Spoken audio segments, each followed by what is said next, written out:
বাতিনি তথা গোপন इबादतेर ব্যাপারে इमाम गजाली रहमतुल्लाह अलैह इरशाद करें, फिर उन ज़ाहिरी इबादत को सीखना काफ़ी नहीं बल्कि उन बातिनी इबादतों का इल्म भी ज़रूरी है। অর্থাৎ শুধুমাত্র বাহ্যিক ইবাদত শিখাই যথেষ্ট না, বরং বাতিনি গোপন ইবাদতের ইলম নেওয়াও তোমার জন্য জরুরি, অপরিহার্য। জিনকা তাআল্লুক দিল সে হ্যায়, যার সম্পর্ক অন্তরের সাথে। লিহাজা অর্থাৎ এজন্যই এরপরেই হুজুর বলতেছেন যে বাতিনি ইবাদতগুলি কি কি?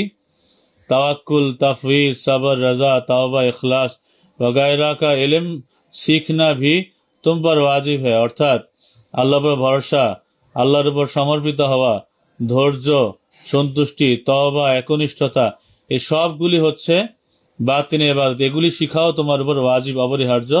উনকা বয়ান আগে আয়েগা ইনশাআল্লাহ, তার আলোচনা সামনে আসবে ইনশাআল্লাহ। অর্থাৎ এগুলি হচ্ছে গোপন ইবাদত, বাতিনি বা গোপন ইবাদত। আল্লাহর উপর তাওয়াক্কুল করা, ভরসা করা, আল্লাহর নিকট সমর্পিত হওয়া, ধৈর্য, আল্লাহর উপর সন্তুষ্টি, তওবা করা, একনিষ্ঠভাবে আল্লাহকেই ডাকা, এগুলো হচ্ছে বাতিনি ইবাদত।